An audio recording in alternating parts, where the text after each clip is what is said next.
मैं आपको सुनाने जा रहा हूं अपनी मंडली के सदस्य जमशेद कमर सिद्दीकी की लिखी कहानी सफेद फूल। सन 1986 की वो एक कोहरे वाली सुबह थी। लंदन के हीथ्रो एयरपोर्ट का वेटिंग लाउंज उस रोज भी हमेशा की तरह खचाखच भरा था। चमचमाते शीशे से घिरे हुए उस लाउंज में हर शख्स की नज़र सामने लगे बड़े से डिस्प्ले पर थी, जिस पर फ्लाइट्स के अराइवल और डिपार्चर की जानकारी थी। उस दौर के डिस्प्ले आज की तरह डिजिटल नहीं होते थे। छोटे छोटे पीले पीले बल्ब जो दूर से देखने में मोतियों जैसे चमकते थे, उनके जलने बुझने से ही बोर्ड पर अक्षर बनाकर डिटेल दी जाती थी। वो वेटिंग एरिया दोनों तरफ से कई खाने पीने के स्टोर्स से घिरा हुआ था, जिन पर लगी हुई कतारों में ज्यादातर लोग या तो हिंदुस्तानी थे या पाकिस्तानी, जो इस बात की गवाही थी कि वहां हमारे यहाँ का खाना भी लजीज मिलता था। बाईं तरफ बड़े से शीशे के उस पार कई एयरक्राफ्ट तरतीब से खड़े दिखाई दे रहे थे और कुछ उड़ने की तैयारी कर रहे थे। मैं उसी लाउंज में सबसे किनारे वाली कुर्सी पर बैठा एयरपोर्ट की घुमावदार सफेद छत पर जगमगाती हुई रोशनी में वहां आते जाते चेहरों को पढ़ने की कोशिश कर रहा था। लोग चाहे दुनिया के किसी भी हिस्से के हों, एहसास की जबान एक ही सी होती है। मैं देख पा रहा था उन हड़बड़ाए चेहरों के तासुरात, जिन पर या तो वहां से निकलने की जल्दी थी या कहीं पहुंचने की बेकरारी। कोई किसी से मिलकर आ रहा था, कोई किसी से मिलने जा रहा था, जैसे मैं जा रहा था शिरीन से मिलने। 1 कैपुचिनो प्लीज, थैंक यू। मैंने एक कॉफी शॉप से कॉफी ली और उस बड़े से शीशे के पास खड़ा होकर एयरक्राफ्ट की लैंडिंग और टेक ऑफ देखने लगा। अभी मेरी फ्लाइट में तकरीबन 1 घंटा बाकी था, लेकिन मेरा मन अभी से अपने घर पहुंच चुका था। अब्बा अम्मी मुझे देखकर कितने खुश होंगे। ईशान तो हमेशा की तरह पार्टी मांगेगा और मोहल्ले के यार दोस्त सब कैसे होंगे। सब के लिए मेरे बैग में तोहफे रखे हुए थे। इंग्लैंड में 3 साल का फिल्म मेकिंग का कोर्स खत्म करने के बाद अपने वतन लौटते हुए यूं तो मेरे जहन में तमाम चेहरे किसी चिराग की तरह जगमगा रहे थे, लेकिन इन सब चेहरों में सबसे खास था शिरीन का चेहरा। उसका नाम याद आते ही भावनाओं के कई तूफान मेरे अंदर से गुजर गए। उससे बेइंतहा मोहब्बत थी मुझे, लेकिन इस वक्त नाराजगी ज्यादा थी, क्योंकि पिछले 3 महीने से उसने मुझे एक भी खत नहीं लिखा था, वरना हर महीने की पहली तारीख को उसकी चिट्ठी मेरी मेज पे होती थी। वो महकता हुआ लिफाफा जिसे जब खोलता था तो उसमें एक सदाबहार का सफेद फूल होता था। मैं पढ़ने के पहले उसे अपने चेहरे के पास लाकर गहरी सांस अंदर खींचता और खुद को शिरीन के करीब महसूस करता था। खैर, अब मैं जा रहा था। गुस्सा था मन में, लेकिन शिरीन का मुस्कुराता हुआ चेहरा जहन में उभरता तो सारी नाराजगी धुल जाती थी। शिरीन मुस्तफा नाम था उसका। ग्रेजुएशन फर्स्ट ईयर में पहली बार उसे देखा था। उन दिनों एग्जाम्स में हो रही देरी के खिलाफ स्टूडेंट प्रोटेस्ट की तैयारी कर रहे थे। मैं क्योंकि आउटडोर शूट्स की वजह से कॉलेज में रेगुलर नहीं था, इसलिए कम ही लोगों को जानता था। कॉलेज के नोट्स वगैरह मुझे कहकशां से मिल ही जाते थे। कहकशां मेरी बचपन की दोस्त थी। बचपन में एक ही स्कूल में पढ़ते थे, फिर एक ही कॉलेज में पढ़ने लगे। एक दोपहर कॉलेज आना हुआ तो देखा कि माहौल बड़ा बदला बदला सा था। स्टूडेंट्स वीसी ऑफिस का घेराव करने की तैयारी में थे। कैफेटेरिया में प्लानिंग चल रही थी कि मोर्चा कैसे संभाला जाएगा। आर्ट्स फैकल्टी के सामने वाले लॉन में कुछ लड़कियां बैठी पोस्टर और बैनर बना रही थीं। क्रांति क्रांति खेलने की तैयारी चल रही है, मैंने अपने दोस्तों से कहा तो वो हंसने लगे। उन्हीं लड़कियों में से एक लड़की जिसने सर पर हिजाब बांधा हुआ था, उसने पलटकर मुझे गौर से देखा। नीली जीन्स और येलो टॉप में उसका चेहरा बहुत खिल रहा था। उसके चेहरे पर हल्का गुस्सा था। मैंने उसको देखा तो मैं कुछ पल के लिए खुद में ही ठहर गया। वो बेहिसाब खूबसूरत थी। नैन नक्श बहुत बारीक, गालों से सर पर होता हुआ हिजाब उसके चेहरे के किनारे किनारे खूबसूरती से बंधा हुआ था। आंखों में गहराई और गालों में भंवर थे। उसने एक नजर मेरे साथ खड़े दोस्तों को देखा और फिर भवें टेढ़ी करके एक लुक देने के बाद वापस काम में लग गई। ये कौन है यार, पहले देखा नहीं इसे? मैंने अपने दोस्त ईशान से पूछा तो वो बोला, हाँ तू तो बड़ा रेगुलर है कॉलेज में, जो सबको जानता होगा।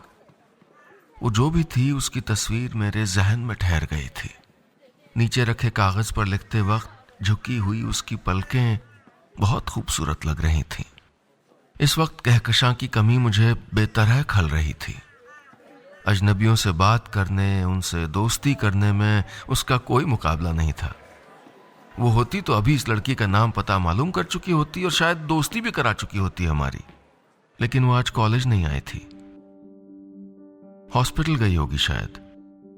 उसे बचपन से कोई बीमारी थी, इसीलिए हर हफ्ते अस्पताल जाना होता था, लेकिन आज ही जाना था उसको। वीसी नायर हाय हाय, तानाशाही नहीं चलेगी, नहीं चलेगी, नहीं चलेगी। शाम को जब इन नारों के साथ स्टूडेंट्स वीसी ऑफिस के बाहर घेराव कर रहे थे तो मैंने उस हिजाबी लड़की को दोबारा देखा। वो भीड़ में सबसे आगे थी। उसकी आवाज माहौल में गूंज रही थी, कॉलेज एडमिनिस्ट्रेशन डाउन डाउन। माहौल में तनाव बढ़ता जा रहा था। पुलिस भी आ गई थी और वो स्टूडेंट्स को पीछे ढकेलने लगी थी। इस आपाधापी में कुछ लोगों को चोटें भी आ गई थी। सबके चेहरों पर घबराहट और हड़बड़ाहट थी, लेकिन मेरे चेहरे पर पुरसुकून मुस्कुराहट थी। उस तनाव भरे माहौल में मैं उस हिजाबी लड़की को देखकर मुस्कुरा रहा था। पहली नजर का इश्क हो गया था मुझे उससे। मैं जब इश्क के ख्वाबों की गलियों में बेपरवाह घूम रहा था, तभी एक लठ मेरी पीठ पर पड़ा और उन गलियों से निकलकर सीधे हकीकत की जमीन पे आ गिरा। उसके बाद क्या क्या हुआ मुझे ठीक ठीक याद नहीं। हाँ, आँख खुली तो अस्पताल की पीली दीवारें और हरे पर्दे मेरे सामने थे। जिस्म में जबरदस्त दर्द था और गर्दन में मोच इतनी कि पूरी घुमाना मुश्किल था। मेरे साथ वाले बिस्तर पर कुछ और लोग भी थे जो उस धक्का मुक्की में घायल हो गए थे। मैंने देखा मेरे अगल बगल ईशान और कुछ दूसरे दोस्त थे और हाँ, कहकशां भी थी। कुछ घंटों बाद जब मैं नॉर्मल हुआ तो मैंने पूछा, वो हिजाब वाली लड़की कौन है कहकशां, तुम जानती हो उसको? मेरे इस सवाल से कहकशां के चेहरे पे गुस्सा आ गया। तुम्हारा दिमाग खराब हो गया क्या? वो गुस्से में बोली।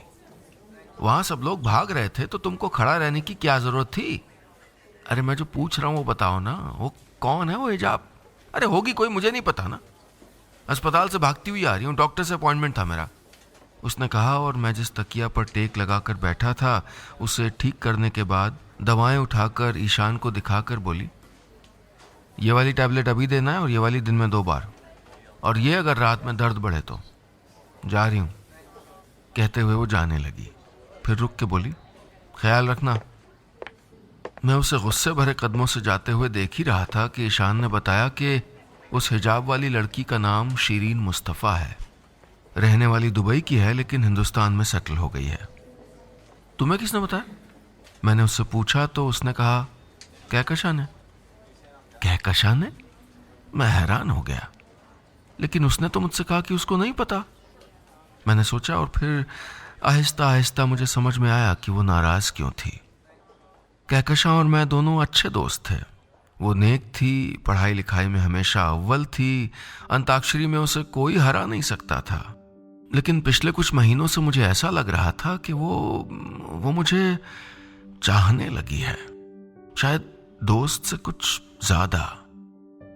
मैंने कई बार उसकी आंखों में अपने लिए मोहब्बत महसूस की थी, लेकिन मैंने उसे कभी इस तरह नहीं देखा था। मुझे उसके लिए हमदर्दी थी और वो मेरी हमदर्दी में अपने लिए मोहब्बत ढूंढ रही थी और वो मोहब्बत मैं उसे नहीं दे सकता था। खैर, अगली दोपहर जब मैं अस्पताल में था तो कॉलेज की स्टूडेंट यूनियन के तमाम लीडर्स हमारी खैरियत लेने आए। मुझे अपनी आंखों पे उस वक्त यकीन नहीं हुआ जब मैंने देखा कि स्टूडेंट लीडर्स की उस भीड़ में शीरीन भी थी। क्रांति क्रांति बड़ी महंगी पड़ गई नहीं? उसने हल्का सा मुस्कुराते हुए कहा तो उसके साथी और मेरे दोस्त हंसने लगे। मेरा दिल तेजी से धड़क रहा था, लेकिन मैंने खुद को संभाल कर नॉर्मल दिखाते हुए डायलॉग मारा, महंगी उनको लगती होगी जिनके उसूल सस्ते होते हैं मैडम। लड़ाई इंसाफ की हो या इश्क की, हम जान भी देने को तैयार रहते हैं। वो जोर से हंसी और फिर सफेद फूलों का एक गुलदस्ता मेरे पास रखते हुए दूसरे लोगों की तरफ बढ़ गई। मैं उसे वहां तक देखता रहा जहां तक मेरी मोच वाली गर्दन मुड़ सकती थी। Your attention please. Flight number A230 from London Heathrow to New Delhi is ready for boarding. Please proceed to gate number D31. Airport पर हुए अनाउंसमेंट से मेरा ध्यान अचानक टूटा। मैंने सामने लगे पीली बत्तियों वाले उस डिस्प्ले को देखा तो मेरी फ्लाइट का वक्त हो गया था। मैंने कंधे पर पड़ी जैकेट को रखने के लिए अपना हैंडबैग खोला तो नज़र किनारे रखे उन खतों के बंडल पर पड़ी। वो खत जो मुझे शिरीन ने लिखे थे, वो खत जो महक रहे थे। मैंने बंडल को और अंदर खिसकाया और जैकेट रखकर बोर्डिंग गेट की तरफ चला गया। मैं इस ख्वाहिश में था कि जल्दी से हिंदुस्तान पहुंचूं और फिर शिरीन से पूछूं कि पिछले 3 महीने से उसने खत क्यों नहीं लिखा। मैंने तय कर लिया था कि पहले उससे खूब झगड़ा करूंगा और फिर खूब सारा प्यार। लेकिन उस वक्त मुझे कहाँ मालूम था कि एक हादसा मेरी ख्वाहिशों के रास्ते में इस तरह आएगा कि जिंदगी खुद एक हादसा बन जाएगी।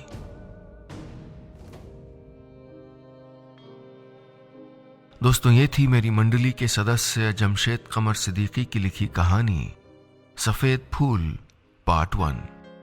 उम्मीद है कहानी आपको पसंद आ रही होगी। आखिर शिरीन ने उसे खत लिखने क्यों बंद कर दिए थे? क्या कोई गलत फहमी है या कोई नाराजगी? जानने के लिए सुनिएगा कहानी का दूसरा हिस्सा सफेद फूल पार्ट 2।